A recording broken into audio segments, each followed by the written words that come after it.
Je suis professeure d'anglais et j'ai élaboré pour vous une méthode anglais dite globale. Une méthode globale qui vous permet de mettre un terme définitivement à la traduction mot à mot à partir de votre français. Je vais vous apprendre des phrases très anglophones en contexte, mais surtout des phrases complètes qui vont vous permettre de mémoriser plutôt une idée que des mots. C'est-à-dire que lorsque vous vous retrouverez en situation face à un client par exemple et que vous allez avoir envie de dire quelque chose ou de demander quelque chose de bien spécifique, vous aurez déjà cette phrase complète en tête. Les résultats sont stupéfiants et surtout très rapides. Votre anglais devient beaucoup plus authentique. Forcément, vous utilisez les structures des anglophones et finalement, petit à petit, votre anglais se fluidifie. Voilà, alors aujourd'hui, j'ai choisi 6 expressions que je vais vous présenter bien sûr en contexte et en phrase complète pour traduire l'idée de reporter un rendez-vous ou une date de rendez-vous ou d'entretien en anglais. Les voici tout de suite. Première expression, defer a meeting. Defer a meeting. Voici le contexte. Vous devez appeler votre fournisseur, Mr. Miller, pour lui annoncer que vous devez décaler une réunion qui était prévue avec lui. Voici la phrase complète à mémoriser. I have to defer the meeting scheduled on Monday. I have to defer our meeting scheduled on Monday. Un petit conseil pour bien mémoriser cette structure. Je vous conseille tout de suite de vous imaginer dans votre vie quotidienne en train de dire à quelqu'un, un ami, un client, un fournisseur, quelqu'un que vous connaissez, que vous devez décaler un rendez-vous. For example, oh Peter, I have to defer our interview scheduled on Monday. Imaginez-vous en situation, vous allez mémoriser beaucoup plus facilement et répéter l'énoncé. Pourquoi créer son propre énoncé ? Eh bien tout simplement parce que le cerveau, lorsqu'il emmagasine de nouvelles informations, si celles-ci sont associées à une émotion, et peu importe l'émotion, vous aurez beaucoup plus de facilité à mémoriser définitivement cette situation. Au fait, savez-vous comment dire « cela vous convient-il » en anglais ? Bah oui, parce qu'après avoir reporté une date de rendez-vous, souvent on en propose une autre. Et puis on demande à la personne, au client, si c'est un client, si ça lui convient. Voici la petite structure à utiliser dans ces conditions. Would Monday be convenient for you? Would Monday be convenient for you? Et je vous propose tout de suite la deuxième expression pour traduire l'idée de reporter un rendez-vous en anglais. Deuxième expression, reschedule a meeting. Reschedule a meeting. Voici le contexte. Vous souhaitez dire à deux de vos collaborateurs que vous aimeriez reporter le rendez-vous du lendemain parce que vous avez un imprévu. Voici la phrase complète à mémoriser. I would like to reschedule tomorrow's meeting to Friday at 9 a.m. I would like to reschedule tomorrow's meeting to Friday at 9 a.m. Mon petit conseil, tout de suite, mettez-vous en situation, imaginez-vous en train de dire à quelqu'un que vous aimeriez reporter une date de rendez-vous ou de réunion à une autre date.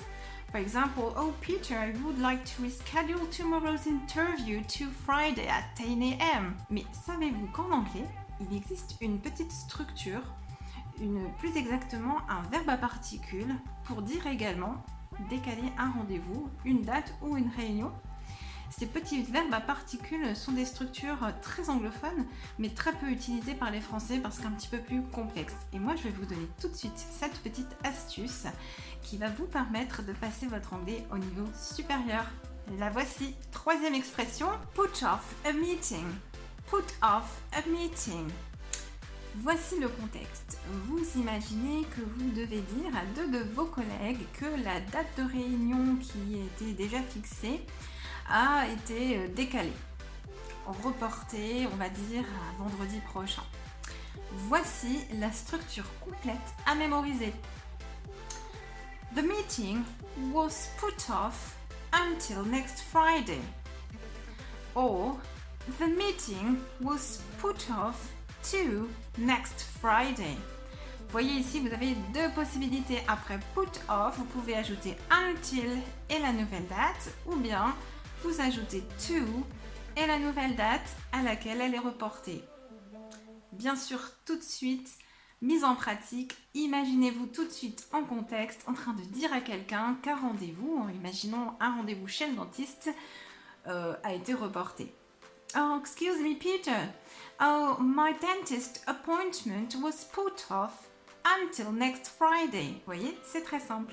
Répétez cette situation toujours en contexte et vous la mémoriserez très rapidement, très facilement. Et j'ai pour vous une autre situation, une autre façon de dire reporter une date de rendez-vous ultérieurement. Je vous la donne tout de suite. Quatrième expression, set another date for the meeting. Set another date for the meeting. Voici le contexte. Vous devez juste annoncer à votre équipe que vous ne pourrez pas assister à la réunion qui devait se tenir vendredi parce que vous ne serez pas au bureau, donc vous avez besoin de fixer une nouvelle date. Voici la structure complète à mémoriser. I will be out of office on Friday. So I need to set another date for the meeting. I will be out of the office on Friday. So I need to set another date for the meeting. Tout de suite, vous vous imaginez en contexte pour bien mémoriser cette structure. Bon, par exemple, vous pouvez imaginer que vous aviez un rendez-vous avec votre commercial lundi, mais vous n'êtes pas disponible, donc vous allez lui demander de fixer une nouvelle date. I need to fix another date because I won't be available on Monday.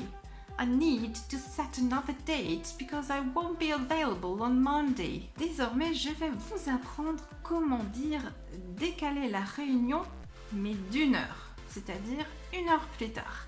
C'est une petite structure très facile à mémoriser, mais par contre un petit peu particulière, et je vous explique tout de suite pourquoi. Move a meeting back an hour. Move the meeting back an hour. Voici le contexte. Vous avez une réunion de prévue avec votre équipe, on va dire à 9h, et vous voulez leur annoncer que vous souhaitez commencer cette réunion une heure plus tard, donc à 10h.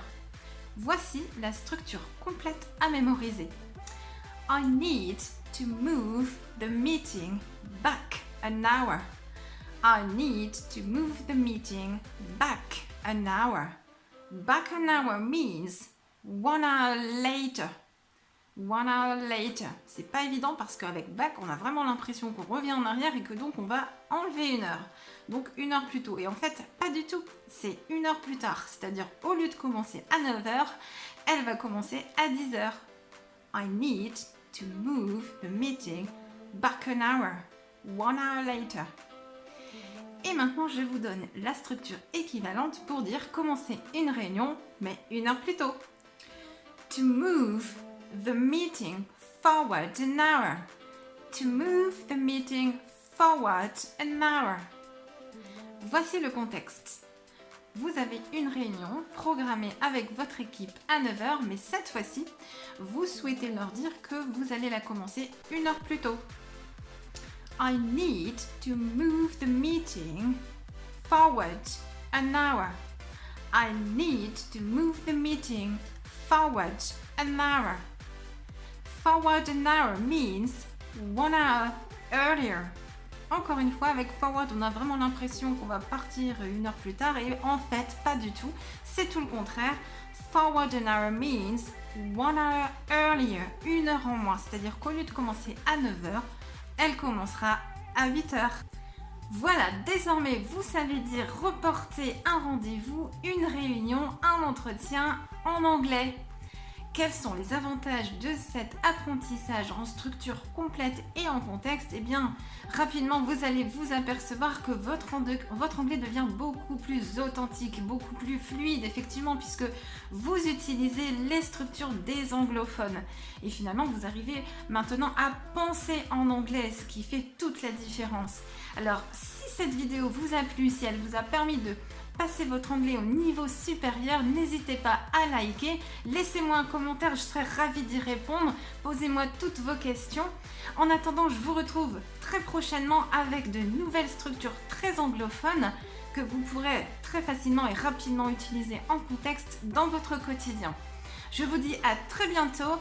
I wish you a fantastic day and I see you soon. Bye bye.